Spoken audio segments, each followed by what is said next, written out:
ఇప్పుడు ఏమవుతుంది ఈ చట్టం వస్తే 3 ముక్కల్లో చెప్పే ప్రయత్నం చేస్తా. ఈ రోజున మనం అందరం కూడా భూమి ఉండి కూడా ధరణికి ఎక్కలేదనో, ధరణికి ఎక్కింది కానీ అలా సర్వే నెంబర్ మిస్ అయింది, ఎకరం ఉంటే అరెకరమే ఎక్కించారు, పట్టా భూమి ప్రభుత్వ భూమి అని రాశారు. ఇట్లా రకరకాల సమస్యలతోటి ఇబ్బంది పడుతూ ఉంటే 33 రకాల మాడ్యూల్స్ ధరణిలో ఉన్నాయి. మనం కంప్యూటర్ సెంటర్కి పోవాలి, దరఖాస్తు పెట్టాలి, 1000 రూపాయలు ఫీజు కట్టాలి. ఆ దరఖాస్తు గౌరవ మంత్రి గారు ఛార్జ్ తీసుకునేంతవరకు కూడా జిల్లా కలెక్టర్లకి సీసీఎల్ గారికి మాత్రమే అధికారం ఉండేది. వారు ఛార్జ్ తీసుకున్న వెంటనే మొట్టమొదటి ఉపశమనం ఏం చేశారంటే, ఇవన్నీ జిల్లాకు రాష్ట్ర స్థాయికి రావాల్సిన పని లేదు, కొన్ని సమస్యలు తహసీల్దారులు, కొన్ని ఆర్డీఓలు, కొన్ని అడిషనల్ కలెక్టర్లు సమస్యలు పరిష్కారం చేయవచ్చని వెసులుబాటు ఇస్తే ఈ మధ్యకాలంలో దాదాపుగా 2 లక్షలకు పైగా, దాదాపు 3 లక్షల పైగా సమస్యలు పరిష్కారం అయినాయి. అయినా కానీ ఇంకా అడ్డంకి ఎక్కడ ఉంటుందంటే, ఏ చట్టం అయితే ధరణిని తీసుకొచ్చిందో ఆ చట్టంలో చాలా లోపాలు ఉన్నాయి. ప్రభుత్వం రాసే రికార్డుల్లో తప్పులుంటే రైతాంగాన్ని కోర్టుకు వెళ్ళమంటుంది ఆ చట్టం. నా పేరు సునీల్ బదులు అనిల్ పడినా నేను కోర్టుకు వెళ్ళాలి, నాకు ఎకరం పొలంలో గుంట తగ్గినా కోర్టుకు వెళ్ళాలి, నా సర్వే నెంబర్ మిస్ అయినా కోర్టుకు వెళ్ళాలి, నా హక్కుల నిర్ధారణకి కోర్టుకు వెళ్ళాలి. కానీ నాకు హక్కు ఉంది, మీరు రికార్డులో తప్పు రాస్తే నేనెందుకు కోర్టుకు వెళ్ళాలనేది ఇంతకాలంగా తెలంగాణ రైతాంగం అడుగుతున్న ప్రశ్న. దానికి ఇప్పుడు ఈ చట్టం పరిష్కారం చూపుతుంది. భూభారతి చట్టంలోని సెక్షన్ 4 సబ్సెక్షన్ 5, సెక్షన్ 4 సబ్సెక్షన్ 6 ప్రకారం ఈ 2 సెక్షన్లు మీరు అందరూ రాసుకోవాలి, గుర్తుపెట్టుకోవాలి.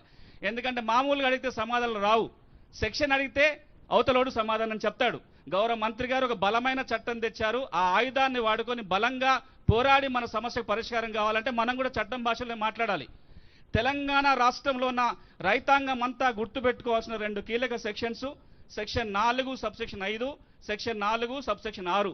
ఏం జరుగుతుంది ఈ సెక్షన్ల కింద అంటే, ఈనాటికి భూమి ఉండి ధరణికి రికార్డుకి ఎక్కలేదనో, రికార్డుకి ఎక్కింది కానీ తప్పులున్నాయని ఎవరైతే అనుకుంటున్నారో వాళ్ళందరూ ఇప్పుడు దరఖాస్తు పెట్టుకుంటే ఆర్డీఓలు కానీ కలెక్టర్లు కానీ వారే పరిష్కారం చేసి మన చేతికి ఒక ఉత్తర్వులు ఇస్తారు, కాపీ ఇస్తారు.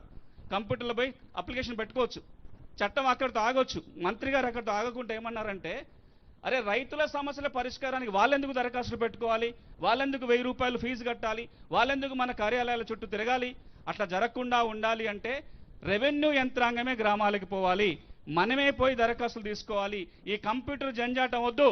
ఓ 2 పేజీల దరఖాస్తు రాసి నేను రెవెన్యూ అధికారికి ఇస్తే వారు దీనంతా పరిశీలించి పరిష్కారం చేయాలని ఒక మంచి లక్ష్యంతో ఈ రోజున ఈ కార్యక్రమం ఎట్లా జరగాలి, ఒక ఆదర్శవంతంగా నిలవాలి అంటే ఒక పైలట్ చేయాలనే ఉద్దేశంతో వారి ఆధ్వర్యంలో ఈ రోజున ఒక పైలట్ కార్యక్రమం జరుగుతుంది.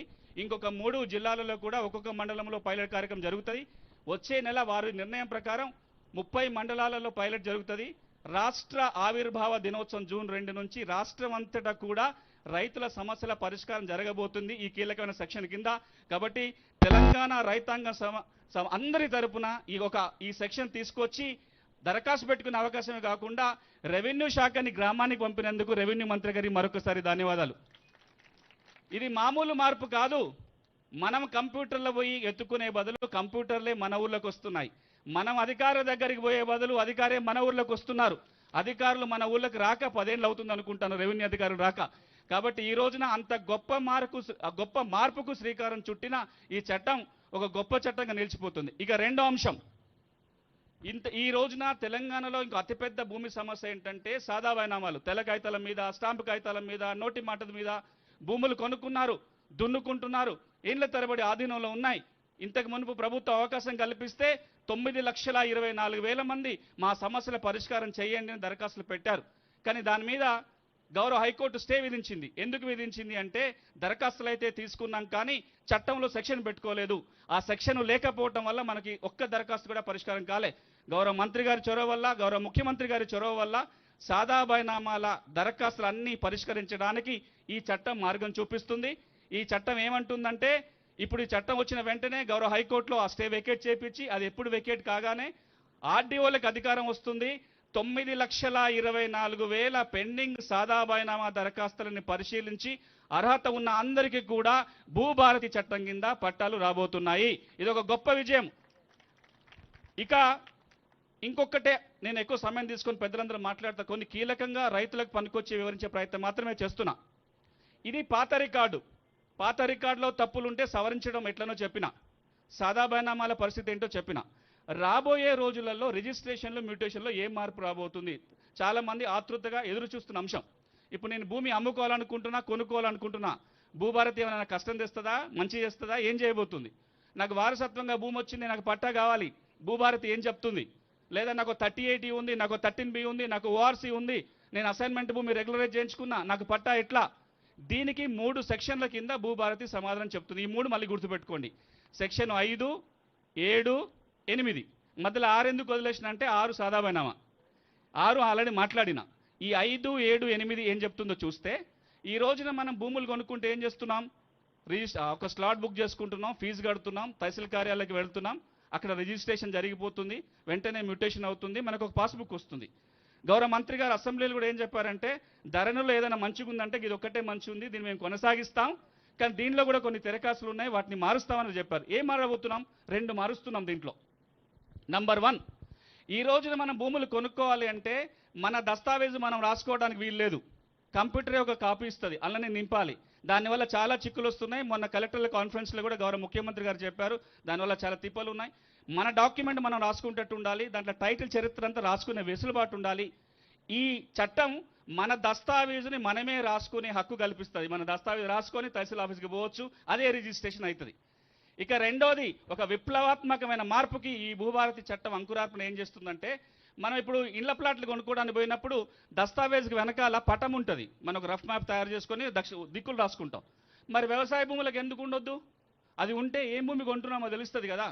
దానికి ఒక మంచి వ్యవస్థ వారు తీసుకొస్తున్నది ఏంటంటే, పక్కన కర్ణాటక రాష్ట్రంలో ఉన్నట్టుగా లైసెన్స్డ్ సర్వేయర్ల వ్యవస్థ రాబోతుంది. మనం భూములు అమ్మకాలు కొనుగోలు చేసే ముందే ఒక లైసెన్స్ సర్వేయర్ దగ్గరికి వెళ్ళి ఒక పటం తయారు చేసుకొని దాన్ని మనం దస్తావేజుతో కూడా సబ్మిట్ చేయాల్సి ఉంటుంది.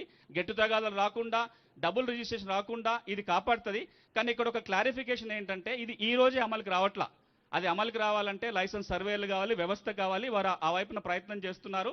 ఆ వ్యవస్థ రాగానే ఈ మార్పు కూడా వస్తుంది. ఇది మనం భూములు కొనే విషయం వచ్చి. ఇక మనకు వారసత్వంగా భూమి వస్తే ఎట్లా? ఇప్పుడు ఏం జరుగుతుంది? వారసత్వంగా భూమి వస్తే మనం మళ్ళా పోయి స్లాట్ బుక్ చేసుకుంటున్నాము, ఒక స్టేట్మెంట్ అడుగుతున్నారు, ఏ విచారణ లేకుండానే పాస్బుక్లు వచ్చేస్తున్నాయి, చాలా సంతోషపడుతున్నాం. కానీ ఇంట్లో 4 ఉన్నారు, పట్టదారు చచ్చిపోయిండు, 2 వారసులు ఊళ్ళో ఉన్నారు, ఒక ఆయన పట్టణంలో హైదరాబాద్లో ఉన్నాడు, ఒక ఆయన దుబాయ్లో ఉన్నాడు. ఇక్కడున్న ఇద్దరే పోయి జాయింట్ స్టేట్మెంట్ రాసుకొని మేమే వారసులమని దరఖాస్తు పెట్టుకుంటే కూడా విచారణ చేసే అధికారం తహసీల్దార్కు లేదు. కాబట్టి వాళ్ళిద్దరు కూడా పట్టాలు అయిపోతాయి, తర్వాత ఎప్పుడో తెలుస్తుంది. ఈ వారసత్వంగా వచ్చిన భూముల పట్టాల విషయంలో తగాదాలు వస్తున్నాయి. కాబట్టి ఈ చట్టం ఏమంటుందంటే, తప్పనిసరిగా తహసీల్దారు విచారణ చేసిన తర్వాతనే పట్టా మార్పిడి జరగాలి. మరి సార్, రెవెన్యూ మంత్రి గారు రైతులకు బెనిఫిట్గా చట్టం అంటాడు, మళ్ళీ తహసీల్దార్ గారు 6 నెలలు కార్యాలయం చుట్టూ తిప్పించుకుంటే ఎట్లా అని డౌట్ రావచ్చు. నేను దరఖాస్తు పెట్టినా తహసీల్దార్ బిజీగా ఉన్నాడు, 6 నెలలు పడుతుందంటే, చట్టం ఏం చెప్తుందంటే తహసీల్దార్ ఈ మొత్తం ప్రక్రియని 30 రోజుల్లోగా పూర్తి చేయాలి. 30 రోజులు చేయకపోతే ఏమైతే సార్, తహసీల్దార్ గురేస్తారా? కాదు, 31వ రోజు కంప్యూటర్లోనే ఆటోమేటిక్గా మ్యూటేషన్ జరిగిపోతుంది. అంటే తహసీల్దార్ విచారణ చేయకపోతే 31 రోజు పట్ట మారిపోతుంది. ఆ తర్వాత మంత్రి గారు అడుగుతారు, ఎందుకు పలానా మండలంలో గిన్ని ఎందుకు ఆటోమేటేషన్ జరుగుతాయని అడిగితే సిస్టమ్ సెట్ కావడానికి అవకాశం ఉంటుంది. ఇది మన వారసత్వ భూములకు సంబంధించి. ఇక చివరిగా మూడోది, ఒకవేళ ఇతర రకంగా మనకు పాస్బుక్లు వచ్చినాయి, పట్టాలు వచ్చినాయి, నాకు 3080 తెచ్చుకున్న పీటీ కింద, ఇనాం భూములకు ORC వచ్చింది, లేదా లావణి పట్టా తెచ్చుకున్నా, లేదా లావణి భూముల్ని పేదోడు కొనుక్కుంటే రెగ్యులర్ చేసే అధికారం జిల్లా కలెక్టర్కు ఉంది, ఆర్డర్ వచ్చింది. ఇవేవి ఇప్పుడు ధరణికి ఎక్కట్లేదు. ఎందుకు అంటే మార్గం లేదు. ఇప్పుడు సెక్షన్ 8 ఏం చెప్తుందంటే, మనకి ఎట్లా భూమి వచ్చినా, ఒక కోర్టు ఆర్డరే కాదు, ఏ విధంగా భూమి మీద మనకు హక్కు వచ్చినా, అది వారసత్వం కావచ్చు, కొనుగోలు కావచ్చు, అవి 2 మాట్లాడుకున్నాం.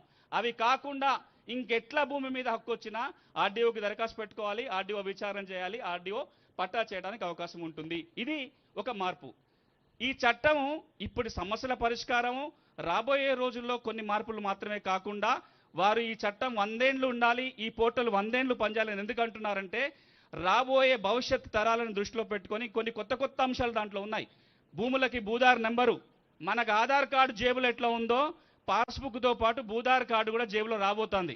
ఈ భూదార్ కార్డు ఉందంటే ఆ భూమి సమస్త సమాచారం మన జేబులో ఉన్నట్టే. అంతేకాదు, ఇప్పుడు మన ఊళ్ళో కూర్చొని ఉన్నాం, వ్యవసాయ భూములకు రికార్డు ఉంది, కానీ మన ఇంటికి ఏం రికార్డు ఉంది? పన్ను కట్టిన రసీదు తప్ప, ఇంటి పన్ను కట్టిన రసీదు తప్ప ఏమి ఉండదు. ఈ చట్టం ఏం చెప్తుందంటే, రాబోయే రోజుల్లో ఆబాది గ్రామాలలో ఉన్న ఇంటి స్థలాలను కూడా కొలిసి దాన్ని కూడా రికార్డు చేసి దానికి ఒక పాస్బుక్ రాబోతుంది. అదొక గొప్ప నిర్ణయం ఈ చట్టంలో ఉంది. ఇంకా నేను చెప్పాలంటే ధరణికి భూభారతికి తేడా ఏంటంటే ఇంతకుముందు ఒక స్లైడ్లో చూపించా 20 తేడాలు మాట్లాడవచ్చు. గౌరవ మంత్రి గారు అనుమతిస్తే నేను ఒక 2 గంటలు ప్రసంగం ఇవ్వచ్చు, అంత సమయం లేదు. ధరణి మారి భూభారతి వచ్చిందంటే 4 పేజీల చట్టం 6 పేజీలు కాలేదు. ఒక కలర్లో ఉన్న వెబ్సైట్ ఇంకో కలర్గా మారలేదు. ఈ రాష్ట్రంలో ఉన్న 1,30,00,000 రైతుల జీవితాలలో మార్పు రాబోతుంది ఈ చట్టం ద్వారా. ఈ చట్టంలో అక్షరాలలో వెనుక ఉన్నది మనుషుల జీవితాలు. మనుషుల జీవితాలలో మంచి మార్పు తెచ్చే లక్ష్యంతో ఈ చట్టం తెచ్చినందుకు, ఈ చట్టంలో రాసే విషయంలో ఈ వ్యవస్థలో పాల్గొనే ఒక అమోఘ అవకాశం ఇచ్చిన గౌరవ రెవెన్యూ మంత్రి గారికి, గౌరవ ముఖ్యమంత్రి గారికి, వేదిక ఉన్న పెద్దలందరికీ కూడా మరొకసారి మనపూర్వకంగా నమస్కారాలు తెలియజేసుకుంటూ, ఆగస్టు 15 జెండా పండుగ రాబోతుంది. ఆగస్టు 15 నాటికి రైతుల భూ సమస్యలన్నీ తీరి సగౌరవంగా తెలంగాణ జెండా, జాతీయ జెండా ప్రతి రైతు ఇంటి మీద ఎగరాలని కోరుకుంటూ థ్యాంక్ యూ వెరీ మచ్.